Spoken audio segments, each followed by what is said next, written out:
Hadirin jamaah sekalian yang dirahmati oleh Allah Subhanahu wa taala. Hadirnya Nabi kita Nabi Muhammad sallallahu alaihi wasallam ke muka bumi ini adalah dalam rangka memuliakan manusia. Nabi Muhammad sallallahu alaihi wasallam adalah salah satu rasul yang Allah turunkan dalam rangka untuk menebarkan kasih sayang kepada seluruh alam. Allah berfirman di dalam surah Al-Anbiya ayat 107, "Wa ma arsalnaka illa rahmatan lil alamin." Dan tidaklah, kata Allah, kami utus engkau ya Muhammad kecuali menjadi penebar kasih sayang kepada seluruh alam. Itulah hadirin, makanya Nabi kita itu adalah seorang manusia yang memiliki kepribadian yang baik, memiliki akhlakul karimah, perangai budi pekerti yang mulia, sehingga Allah Subhanahu wa taala puji, apresiasi atas keindahan akhlak Nabi kita Nabi Muhammad sallallahu alaihi wasallam. Allah berfirman di dalam surah Al-Qalam ayat 4, kata Allah, "Wa innaka la'ala khuluqin 'adzim." Sesungguhnya engkau ya Muhammad, sungguh engkau berada pada perilaku atau memiliki perilaku yang agung.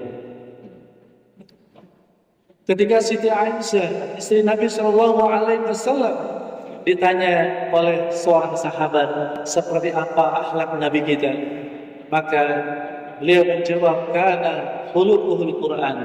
Akhlak Nabi kita itu adalah seperti Al-Quran.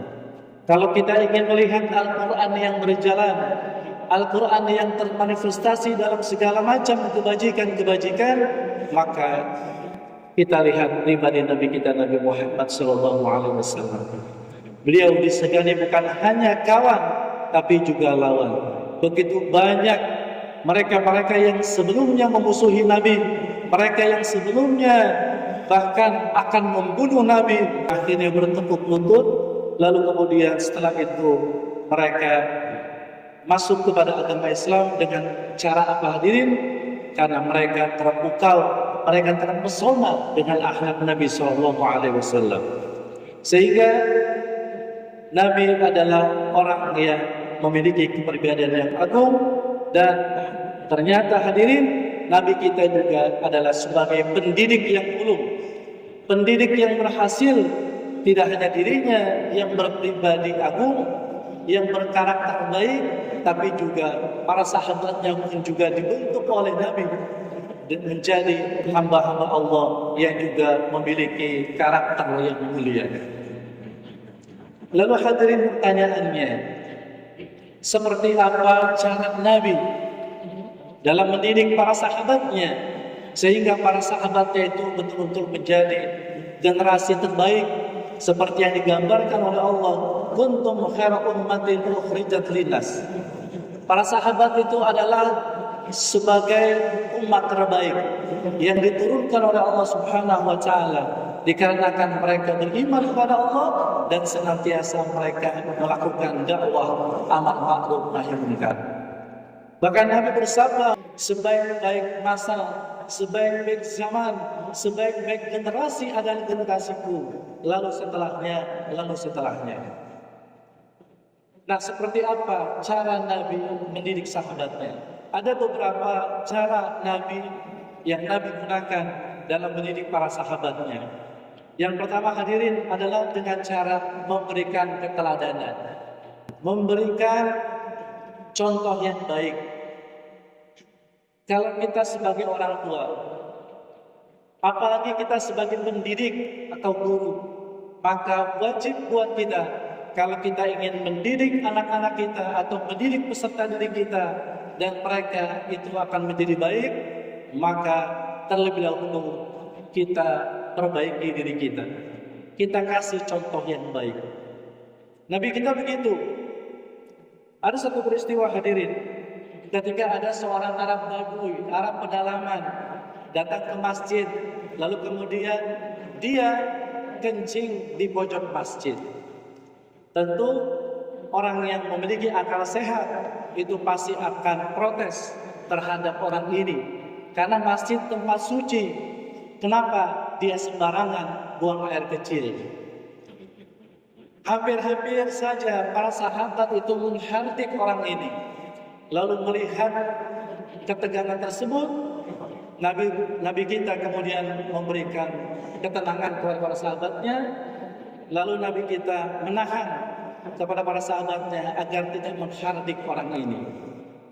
Lalu kemudian setelah orang ini menyelesaikan hajatnya, lalu kemudian Nabi perintahkan para sahabat untuk mengambil seember air.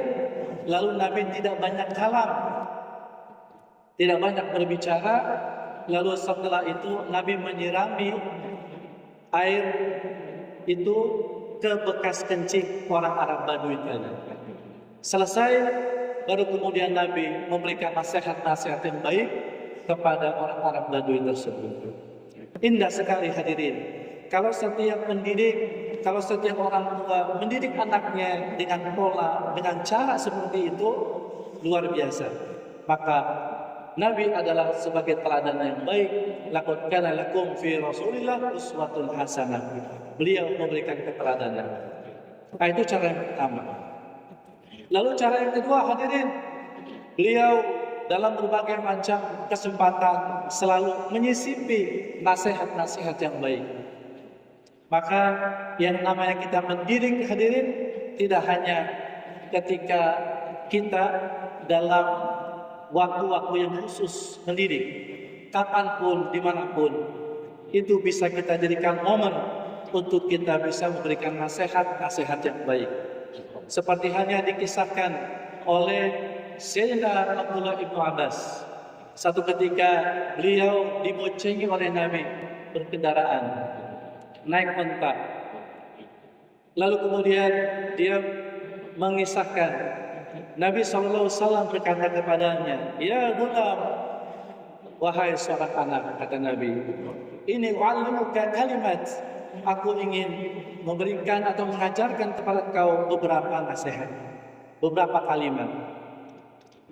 Kalimat yang pertama Nabi sampaikan, "Ihfazillaha yahfazuka." Peliharalah Allah atau jagalah Allah, Allah akan pelihara atau menjaga engkau. Ihfazillaha tajidhu tujahak. Jagalah Allah, maka Allah itu akan nantinya akan berada di hadapanmu.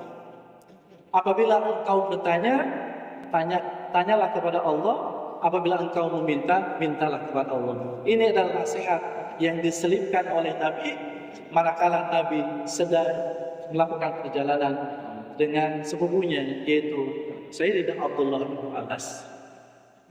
Ini juga bisa kita lakukan, hadirin, dalam berbagai macam kesempatan.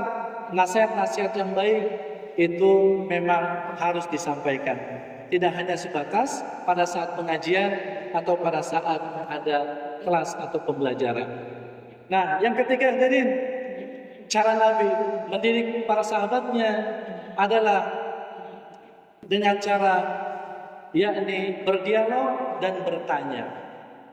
Satu ketika Nabi SAW bertanya kepada para sahabatnya, "Atadruna mal ghibah?" Tahukah kalian, para sahabatku, tentang apa itu ghibah? Lalu para sahabat kemudian menjawab, "Allah wa rasuluhu a'lamu." Allah dan Rasulnya lebih mengetahuinya. Lalu kemudian Nabi bersabda, ghibah itu adalah dzikruka akhaka bima yakrah. Ghibah itu adalah ketika engkau membicarakan tentang saudaramu sesuatu yang tidak ia sukai. Lalu kemudian sahabat bertanya kepada Nabi, "Kalau saya katakan sesuatu tentang sahabat saya, tentang teman saya, dan itu adalah memang fakta, sesuai dengan fakta, yaitu ghibah," kata Nabi. "Tapi kalau tidak sesuai dengan fakta, itulah dusta," kata Nabi. Nah, Nabi mengajarkan kepada para sahabatnya agar sahabatnya itu menjauhi ghibah. Dengan metode apa? Dengan metode yaitu bertanya. Nah, ini juga bisa kita lakukan ketika kita sedang memberikan pendidikan atau arahan-arahan dengan cara bertanya. Lalu berikutnya, hadirin, Nabi kita dalam mendidik para sahabatnya itu dilakukan dengan memanfaatkan sebuah peristiwa. ketika Nabi ingin mengajarkan para sahabatnya tentang sholat jenazah. Lalu terdengar ada informasi bahwa Raja Najasyi yang sudah masuk Islam meninggal. Lalu kemudian Nabi berdiri dan kemudian para sahabatnya ikut berdiri, lalu Nabi melaksanakan sholat jenazah secara gaib. Ya, lalu itu diikuti oleh para sahabatnya. Disitulah Nabi memberikan pelajaran kepada para sahabatnya tentang cara sholat jenazah pada saat memanfaatkan momentum atau peristiwa, yaitu peristiwa meninggalnya Raja Najasyi. Dan yang terakhir hadirin, metode Nabi dalam mendidik para sahabatnya adalah yaitu dengan cara membangkitkan jiwa.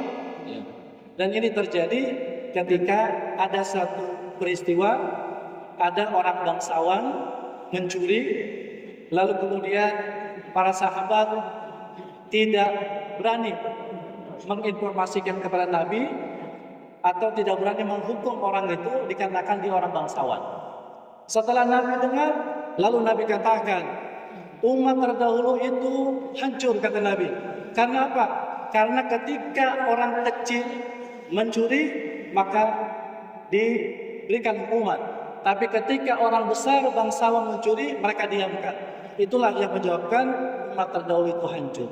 Lalu Nabi katakan, ya, apabila Fatimah binti Muhammad mencuri, maka aku pasti akan potong tangannya. Inilah sebuah ketegasan Nabi, ketegasan hukum Islam yang tidak pernah milih-milih untuk menentukan hukuman. Hadirin jemaah sekalian Allah, itulah di antara cara Nabi dalam mendidik para sahabatnya. Mudah-mudahan kita semua bisa meneladani beliau, mengikuti beliau, terutama dalam rangka kita mendidik diri sendiri dan juga kita mendidik anak-anak kita atau generasi-generasi yang akan datang.